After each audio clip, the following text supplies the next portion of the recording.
A warm welcome to the channel Tales by Rita. Today the story that I am going to narrate is the continuation of the previous story, The Endless Love by Rita Garg. When circumstances cause too much of dilemma in life, then human talents save them. Let's listen to the story Circumstantial Dilemma. After departure from the native place, Krish had joined a company of a friend of Manish, the previous employer. Sitting in a big dark auditorium of his current employer, Krish, now the assistant director of films, was minutely watching an almost finished film in pipeline. His being in films was a coincidence. Since childhood, he was theatre-loving, but financial constraints forced him to the company job. As luck would have it, much more than expected could come his way. Suddenly in the auditorium, he received a call.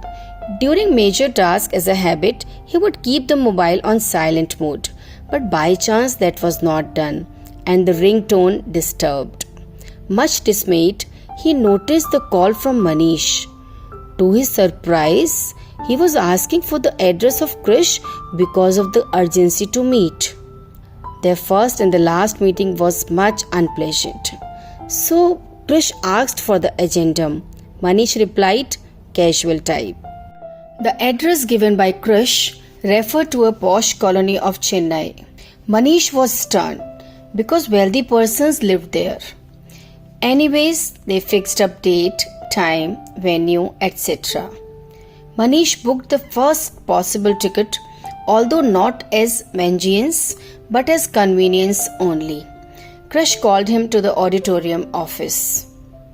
With this intervention, Krish recollected his joining this line. His current employer had a keenness to indulge in the talents, hobbies, etc. of the employees. When he realized the theoretical interest of Krish, he shifted him to the studio of film production. There, within no time, he was next to the film director. Then he had availed of good stature and lavish lifestyle. Reaching the office of Krish, Manish started abruptly. After all, a clear picture of the circumstantial dilemma that we were fixed into be provided to Sapna. The entire matter concerns as much to her as to the two of us. Out of the two, none is the villain, so the dark colors be eradicated off our faces. No buying, no selling be reflected in a film directed by an aesthetically skilled sound creator. Your creation must reflect our future sanctity, and birds, butterflies, stars, moon, sun to be the witness to the purity flowing throughout the film. Expressing feelings further, Manish said, "Today I am here for the sake of her mental, emotional and psychological security. Why at all you refunded the money I had given to help you settle comfortably in life? No one would ever understand my displeasure with myself. Somehow I could not think of any other way out then. Had I assured you to start a business? No guarantee again. Your pain was no worse than my agony.